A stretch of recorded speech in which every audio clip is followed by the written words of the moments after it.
Hey guys, this is Kurt. If you saw my last video, it was on sprinkler turn on, and I told you I'd talk about some sprinkler repair. Today it's sprinklers only. This is going to be a nice, quick, short video. I have two heads that I'm going to talk about. They may not be the ones that you have in your yard or on your property, but the same concept refer back to all heads. Today we're going to talk about spray heads and rotors. Your time is important, so I want to keep this short and sweet. So let's get this done. I'll take you outside and we'll talk about it. So this is a Rainbird 1804. This is a 4-inch pop-up. With this head, what you're basically going to look for is issues first with the nozzle. This one's already got a nozzle attached, but if this nozzle for any reason is broken, not spraying right, it's clogged or say, you can twist this nozzle off and replace that with, another one. When you do attach your nozzle, let me grab this again. Of course, I'm using a pair of pliers. These are kind of nice. They hold the stem up, and if I needed to mess with the nozzle, I can do something like that. You don't have to have them, it's just nice. Don't forget to put your screen in first and then the nozzle. If you find that the top of this is broken, like this entire stem is busted off, that means the internal components of this are broken. It's probably been hit by a mower from being stuck up and needs to be replaced. So let me put this back on and let me show you another thing. Sometimes you'll find that the body of the sprinkler head is cracked. That can happen over the winter or just being old. Other times you'll find that the connection on the bottom is usually a funny elbow that looks kind of like this one. This funny elbow, if it gets ran over, let's say a car goes over a corner, can smash this whole head down and break this funny elbow. When that happens, we just need to replace these fittings. So when you get your new head, sometimes I like to, if the body of the head is okay and you're able to just take the top off, which has, all the guts to it. This is all that really is. You can just put this new stem in that old head, leave the old head, in the ground as it's sitting like that. You put the new one on, screw the top on, and you're good to go.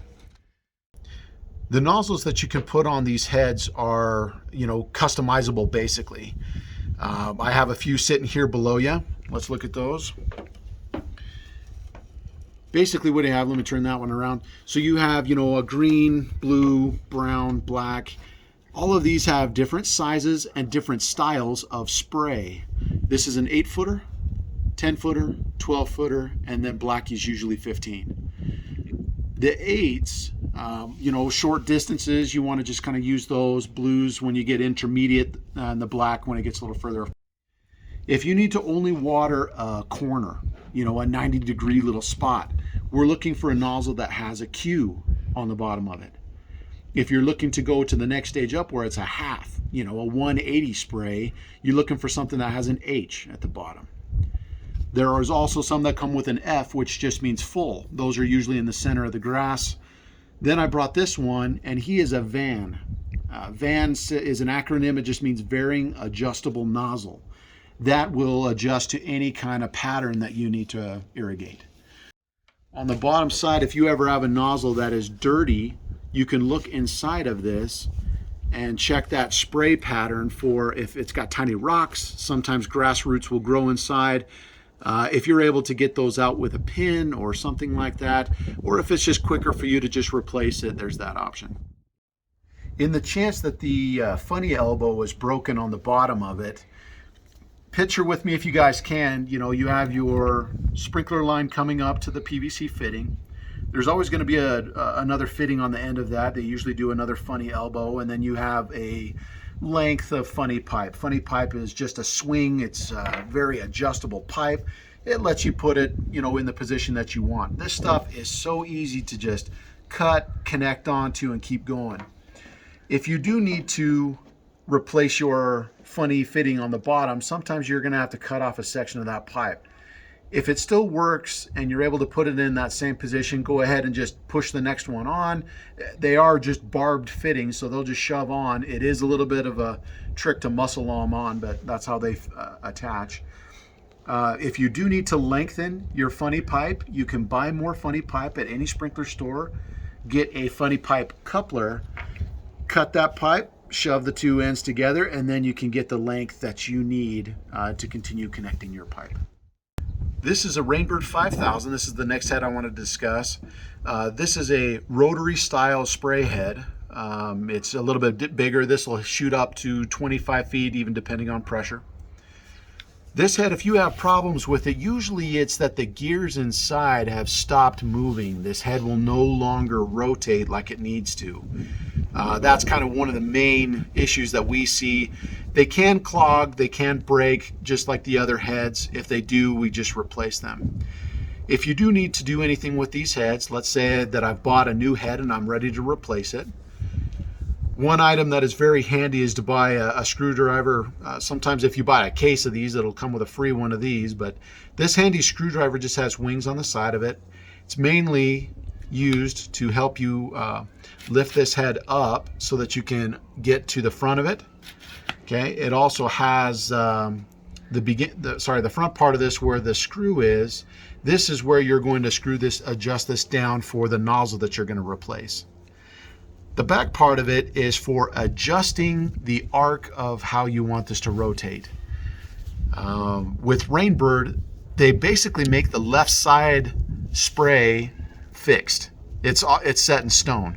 So as I turn this head, left side is done, and then it's going to adjust to the right, and then back to that left. If I needed to close that gap, I could close that by turning it to the minus direction, and then it's going to shorten up that distance. Remember, it just was that half a second ago, but the left is still fixed.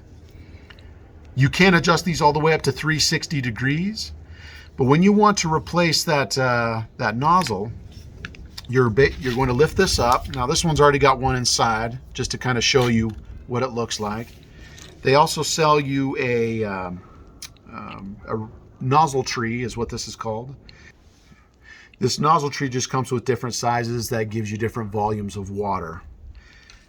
When you're ready to put that nozzle in, it has only one way that it'll fit inside. You push that nozzle in. Usually this screw is already out of the way, but if it's not, you can back it out, put that nozzle in, and then don't forget to screw this down and put that screw in the way of the nozzle. If you forget to do that, when the head pops on, it'll shoot that nozzle right out of there. You can also do something with that screw, which is move it down further and actually get it in the way of the spray of this head. And what that'll do is it actually will kind of shorten the distance of the throw, as well as fan out that pattern a little bit. That's for areas that get a little bit tight, or you need it to spray a little bit closer. So there's some tips and tricks there. So if I was to do a repair on a head, this is one in my yard. This one is not broken. However, if I was to repair this head, if I wanted to dig this out, I would only dig out like a half circle just around this head, gently, and only go down as deep as you need, because you do want to avoid from cutting the funny pipe or hitting PVC. But I would just dig out an area, lift up that sod. This head will then be free to kind of move around, and you're able to do the things you need. If you do have those Rainbird pliers, you can just lift up and attend to the nozzle as you need. And that's basically it. If for any reason some of your heads do not drop back down, like this stem stays sticking up, without my pliers being there, it just kind of sits there like that, right? That head in my mind is broken. Eventually you're going to come along and it's going to get hit by the mower. It's just an issue. And what that is that's just the seal around the head has gotten debris inside and is now in between the stem and the seal. I would replace that head. Now, as we had discussed digging this out, as soon as you get your head kind of fitted back into the spot that it was, put your dirt back, take that sod piece, try to have it all together, fit it back in, tamp it down to where it's still even with the rest of the landscape, and yeah, it should grow in just fine. That concludes this video for sprinkler repair. Keep watching for more videos, and don't forget to like and subscribe. Thanks.